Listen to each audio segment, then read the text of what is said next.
Assalamualaikum warahmatullahi wabarakatuh. Alhamdulillahilladzi khalaqana min nafsin wahidah wa bassa minhuma rijalan wa nisaa amma ba'du. Alhamdulillahirabbil alamin.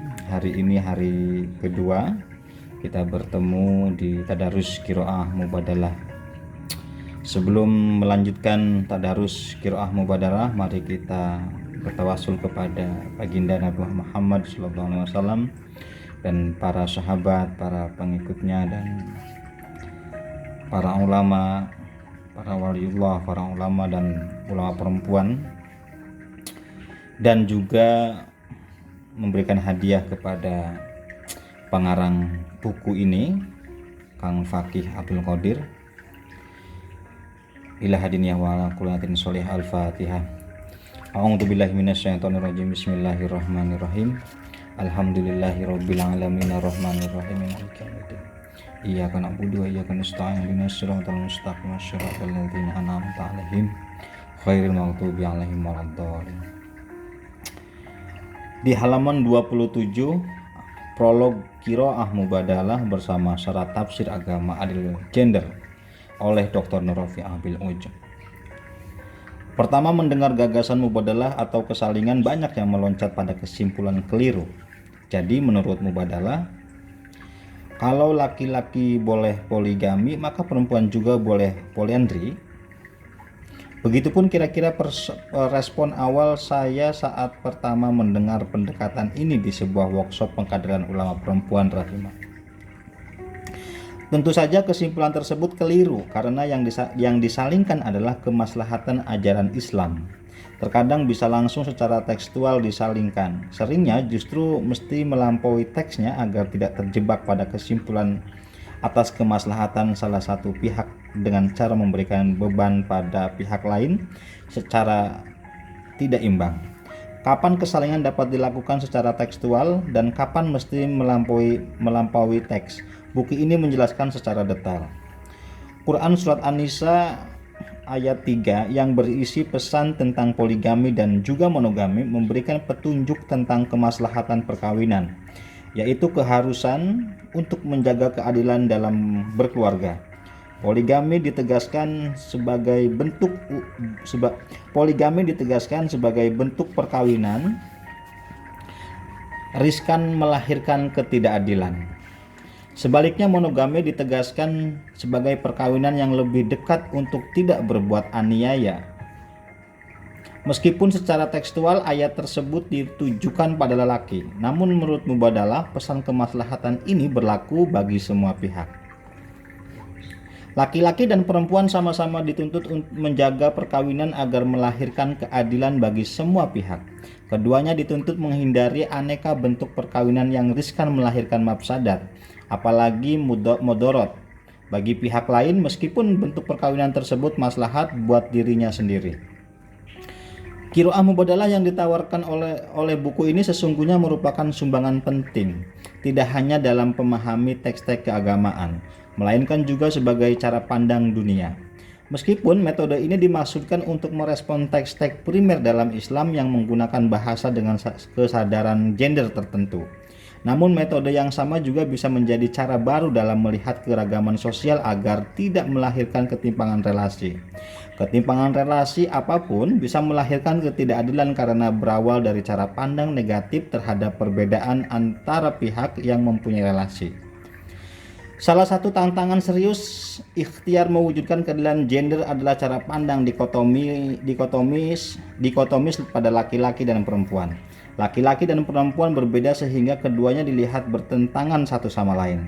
Salah satu pihak mesti menaklukkan pihak lain. Jika tidak, maka ia akan ditaklukkan. Sistem patriarki mempunyai andil besar dalam cara pandang dikotomis ini. Laki-laki diletakkan secara superior, sedangkan perempuan inferior. Sebagai pengabdi mereka, nilai perempuan ditentukan oleh sejauh mana ia memberi manfaat pada laki-laki. Cara pandang dikotomis seperti ini melahirkan stigmatisasi pada perempuan. Misalnya, perempuan sebagai sumber kekacauan atau fitnah, sehingga laki-laki mendapatkan maslahah.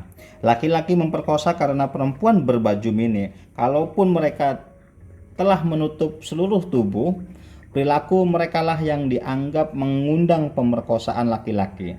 Misalnya mereka berada di luar rumah pada malam hari, segenting apapun keperluan mereka. Intinya, ketika laki-laki melakukan tindakan yang salah dan membahayakan perempuan, kesalahan ada pada perempuan. Jadi, laki-laki memperkosa bukan karena kegagalan mereka mengendalikan diri. Stigma pada perempuan pada akhirnya melahirkan ketidakadilan gender berikutnya, yaitu peminggiran, marginalisasi, subordinasi, kekerasan, dan beban ganda. Perbedaan jenis kelamin menjadi alasan untuk melemahkan perempuan dan sebaliknya mengukuhkan superioritas laki-laki. Cara pandang dikotomi seperti ini mempengaruhi sistem kehidupan yang melibatkan keduanya di berbagai level. Karenanya, dampak negatifnya merata dari kehidupan perkawinan dan keluarga, masyarakat, dan negara hingga global. Cara pandang dikotomis pada perbedaan laki-laki dan perempuan dalam patriarki ini tidak hanya berbahaya pada perempuan, tetapi juga laki-laki. Mengapa? Sebab patriarki juga mengandung cara pandang bahwa siapapun yang lebih kuat boleh menindas yang lebih lemah. Laki-laki yang kuat boleh menindas perempuan. Sebaliknya, perempuan yang kuat boleh menindas laki-laki yang lebih lemah.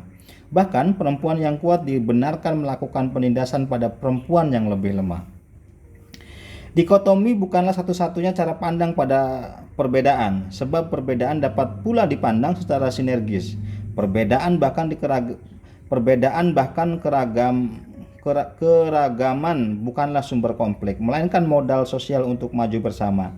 Perbedaan yang dibawa manusia sejak lahir seperti jenis kelamin, suku, bangsa, warna kulit, warna mata, maupun perbedaan yang datang kemudian, seperti tingkat kekayaan, kepandaian, kedudukan, dan lain-lain, tidak boleh menjadi alasan bagi lebih kuat untuk sewenang-wenang pada yang lebih lemah. Dalam cara pandang sinergis, perbedaan laki-laki dan perempuan tidak secara negatif dipandang sebagai sumber konflik, melahirkan secara positif dipandang sebagai modal sosial untuk maju bersama sebagai manusia. Kekuatan atau kelebihan manusia mempunyai jenis yang beragam, dari fisik, keilmuan, kekayaan, kedudukan, keimanan, dan lain-lain. Selain itu, kekuatan atau kelebihan juga bersifat dinamis, sehingga secara apapun jenis kelamin tertentu tidak selalu lebih unggul daripada jenis kelamin lainnya sepanjang usia kehidupan.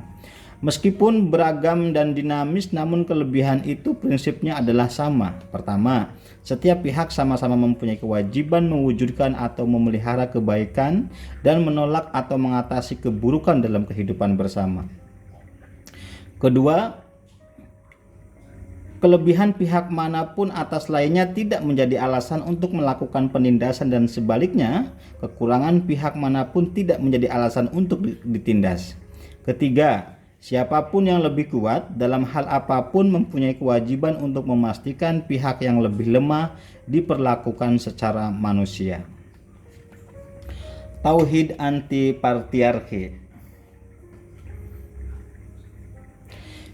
Setiap rasul mempunyai misi yang sama, yaitu tauhid atau hanya menuhankan Allah Subhanahu wa taala, yang berarti tidak menuhankan apa dan siapapun selainnya. Tentu saja manfaat dari cara pandang ini tidak kembali kepada Allah Subhanahu wa taala, tetapi pada manusia sendiri. Allah Subhanahu wa taala berkuasa secara mandiri, qiyamuhu binafsihi. Ketaatan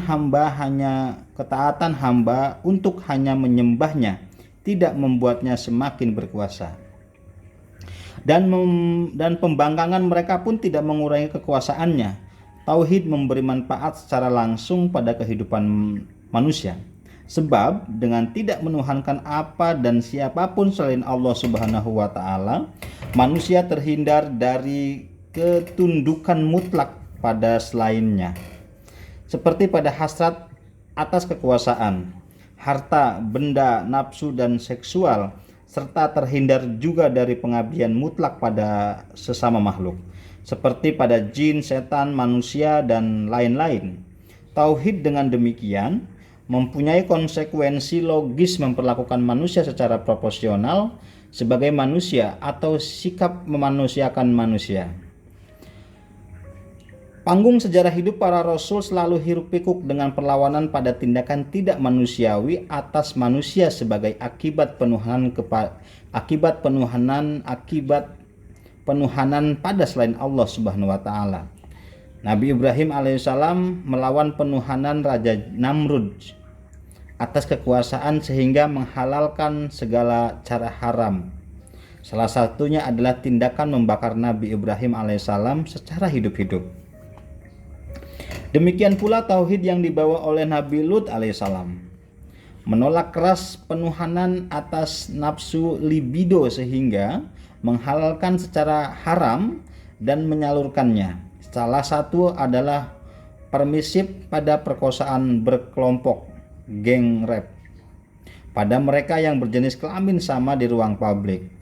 Nabi Musa alaihissalam menolak keras penuhanan Fir'aun atas kekuasaan yang melahirkan tindakan tidak manusiawi. Salah satunya adalah pembunuhan setiap bayi laki-laki. Pesan memanusiakan manusia dalam tauhid yang diajarkan oleh Nabi Muhammad SAW mempunyai arti khusus, yaitu memanusiakan perempuan. Perlakuan tidak manusiawi pada perempuan yang dilakukan masyarakat Arab dan lain pada masa itu sangat luar biasa. Perempuan berada di bawah kepemilikan mutlak laki-laki seumur hidup dan diperlakukan sewenang-wenang secara masif.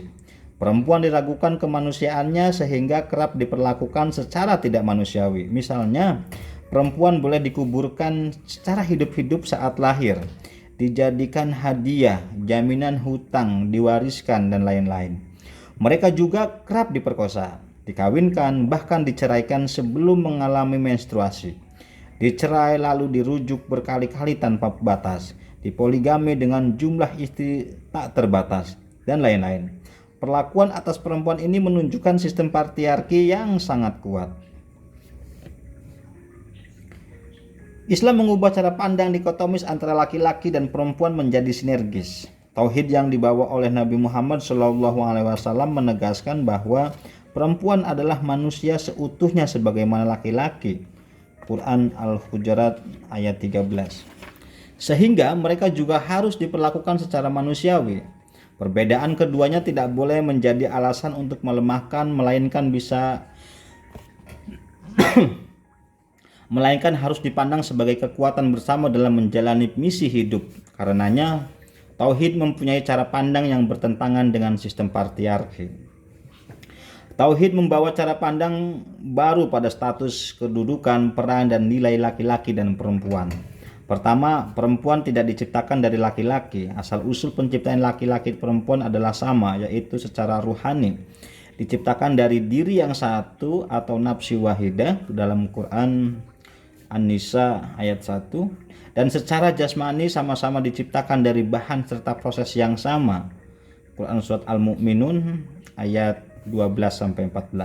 Kedua, laki-laki bukanlah makhluk primer, sedangkan perempuan juga bukan makhluk sekunder.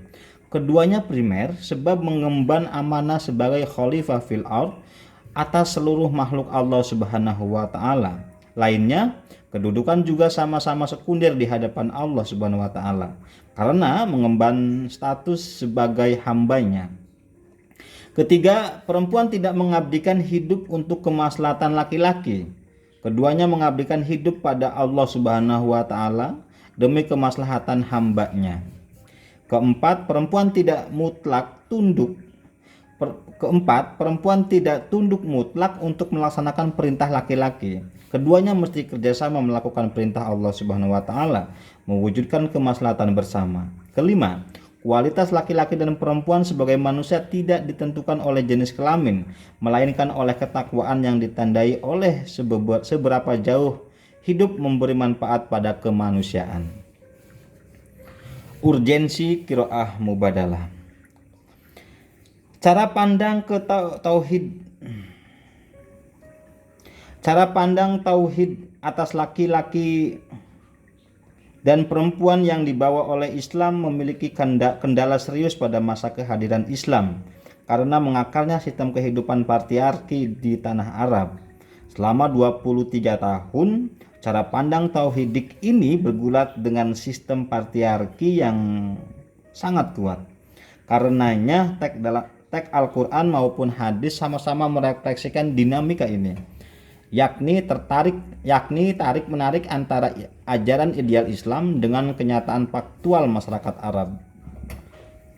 Jika dipotret secara utuh, maka ada dua jenis strategi yang dipakai Islam dalam membangun tata kehidupan dan yang sepenuhnya manusiawi pada perempuan, yaitu langsung ke target final dan melalui target antara.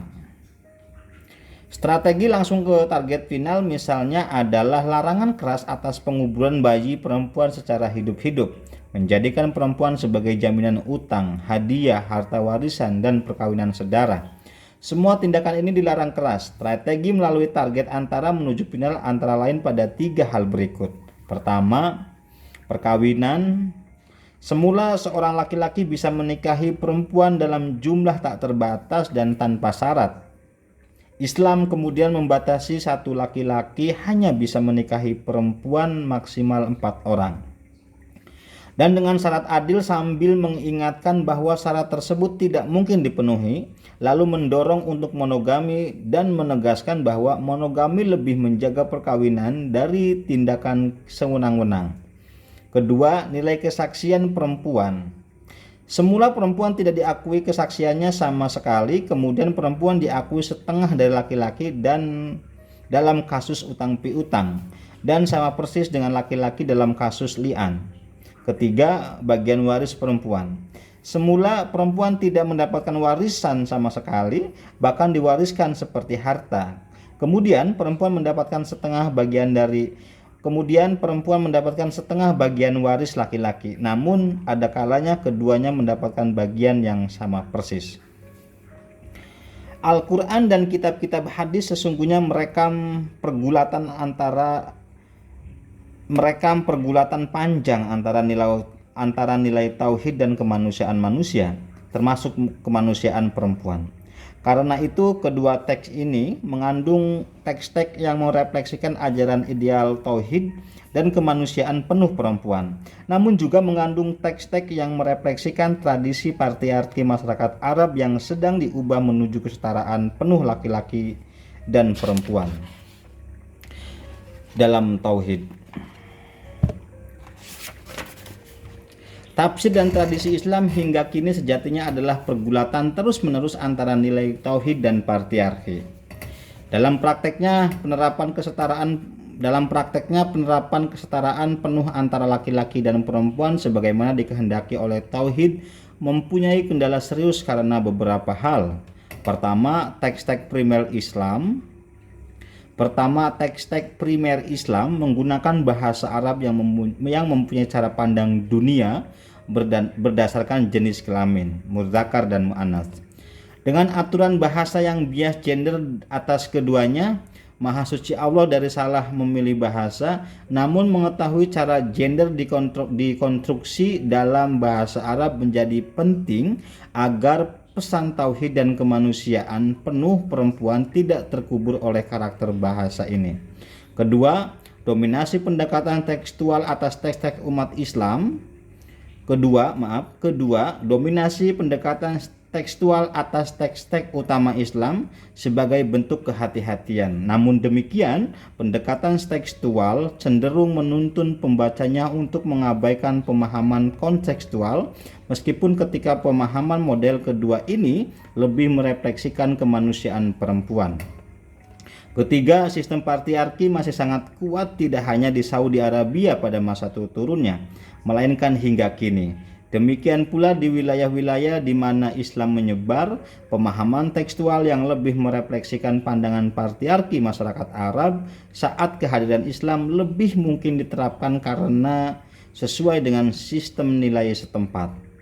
Disinilah qiraah mubadalah menentukan signifikansinya. Teks dikategorikan menjadi 3. Pertama, mabadi, yaitu teks yang mengandung nilai dasar Islam yang menjiwai seluruh ajaran dalam sendi kehidupan apapun, misalnya tentang tauhid, kemaslahatan, maqasidus syariah, kemanusiaan, penghormatan, kesetaraan, kebaikan, kebenaran, dan lain-lain. Kedua, qawaid, yaitu teks yang mengandung nilai dasar Islam dalam bidang tertentu kehidupan. Misalnya dalam perdagangan, ada teks tentang keharusan nilai saling rela, kejujuran, saling menguntungkan, dan lain-lain. Dalam perkawinan ada teks tentang sakinah, mawaddah, rahmah. Janji kokoh, misal kongolidon, memperkenalkan istri atau suami secara martabat, muasyarah bil ma'ruf, dan lain-lain.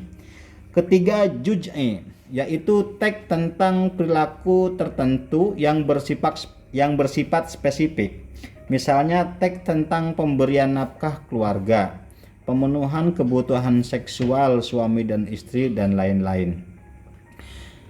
Ketiga jenis teks ini mesti diletakkan secara hierarkis, yaitu teks mabadi, qawaid, dan juz'i.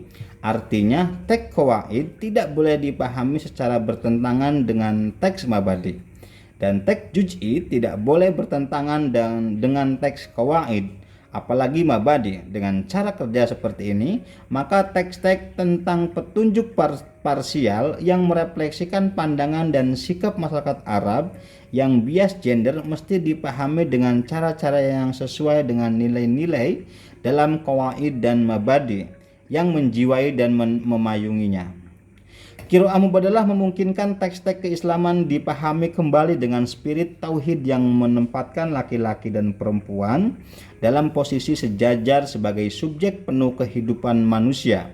Utamanya teks-teks yang merefleksikan cara pandang dan sikap masyarakat Arab yang bias gender ketika itu. Qiraah mubadalah secara umum juga membantu mengubah cara pandang dikotomis yang negatif menjadi sinergis yang positif atas perbedaan-perbedaan umat manusia lainnya. Hal ini sangat diperlukan agar relasi apapun antara manusia secara luas yang semula timpang menjadi kembali adil dan imbang. Pengalaman perempuan. Qiraah mubadalah mendapatkan sambutan positif khususnya dalam gerakan kesetaraan dan keadilan gender dalam Islam. Dalam forum internasional musawah misalnya, qiraah mubadalah dinilai memberikan cara penting untuk mengatasi ketatnya aturan gender dalam bahasa Arab yang menyebabkan pesan-pesan umum tidak bisa disampaikan secara netral gender. Aminah Wadud memberikan contoh berdasarkan refleksi pribadinya pada hadis berikut. La yu'minu ahadukum hatta yuhibbu li akhihi ma yuhibbu li nafsihi. Secara substansial, hadis ini mengandung pesan netral, yaitu tidak seorang pun dari kalian, laki-laki maupun perempuan, beriman secara sempurna sampai ia, laki-laki dan perempuan, mampu mencintai untuk saudaranya, laki-laki atau perempuan, sebagaimana ia, laki-laki maupun perempuan, mencintai itu untuk dirinya sendiri, laki-laki maupun perempuan. Namun pesan universal ini dalam bahasa Arab menjadi tidak netral dan sangat maskulin, yaitu tidak seorang pun dari kalian laki-laki beriman secara sempurna sampai ia laki-laki mampu mencintai sesuatu untuk saudaranya laki-laki sebagaimana ia laki-laki mencintai sesuatu tersebut untuk dirinya laki-laki. Secara literal, perempuan menjadi tidak terjangkau oleh hadis ini. Prinsip dasar yang digunakan dalam qiraah mubadalah, yakni laki-laki dan perempuan sama-sama diperintahkan berbuat baik, sama-sama diperintahkan berbuat kebaikan, dan dilarang melakukan keburukan. Memungkinkan hadis tersebut dipahami dengan melampaui makna tekstualnya. Dalam penyusunan konsep keluarga sakinah yang menjiwai modul bimbingan perkawinan Kementerian Agama Republik Indonesia dan konsep keluarga maslahah LKK PBNU, qiraah mubadalah memberikan istilah baru untuk kesetaraan dan keadilan gender, yaitu perspektif kesalingan. Qiraah mubadalah memudahkan kita untuk menggali pesan-pesan umum yang secara literal hanya ditujukan pada salah satu pihak, yakni suami atau istri. Misalnya, tentang ketenangan jiwa, sakinah, suami dan istri sebagai tujuan perkawinan meskipun secara literal agar laki-laki mendapatkan ketenangan, sakinah dari istri mereka. Demikian pula cinta kasih mawaddah warahmah dari kedua belah pihak sebagai syarat terwujudnya sakinah. Meskipun secara literal cinta kasih ini hanya pada di pihak laki-laki. Qiraah Mubadalah juga memberikan cara pandang signifikan dalam gerakan keulamaan perempuan Indonesia, kesadaran untuk membangun sinergis dalam kemaslahatan antara laki-laki dan perempuan mendorong semakin banyaknya narasi keislaman baru yang lebih fair dan adil bagi kedua belah pihak. Narasi-narasi semacam ini diharapkan memperkuat tradisi Islam yang ramah pada perempuan yang sejak dulu ada di bumi Nusantara. Arah pengembangan. Qiraah Mubadalah telah membantu mengatasi ketatnya aturan gender dalam bahasa Arab yang membuat teks-teks keislaman sangat maskulin menjadi seimbang. Cara baca ini telah memungkinkan lahirnya narasi Islam yang menempatkan laki-laki dan perempuan setara sebagai manusia. Ini adalah capaian yang sangat penting mengingat ketimpangan relasi gender dapat diperbaiki menjadi seimbang. Karenanya laki-laki dan perempuan sama-sama berhak memperoleh kemaslahatan dan terhindar dari kemafsadatan.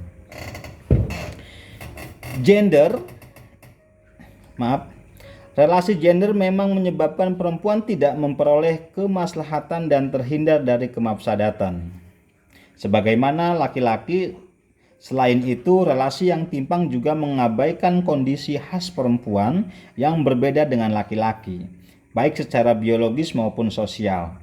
Qiraah Mubadalah telah berhasil mendorong kesadaran bahwa laki-laki dan perempuan adalah sama-sama manusia seutuhnya. Namun kesadaran ini mesti dilanjutkan dengan kesadaran tentang pentingnya mempertimbangkan kekhasan kedua belah pihak dalam perumusan kemaslahatan dan kemafsadatan.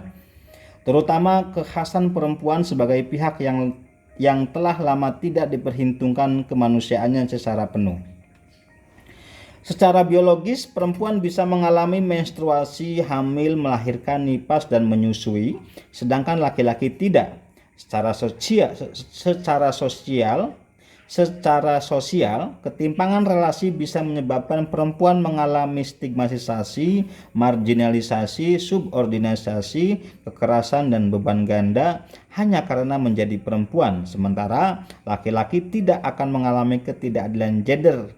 Ini semata-mata karena menjadi laki-laki. Perumusan tentang kemaslahatan Islam yang mempertimbangkan perspektif keadilan hakiki perempuan atau keadilan yang mempertimbangkan kekhasan perempuan secara biologis dan sosial ini menjadi agenda lanjutan dari tawaran Qiraah Mubadalah.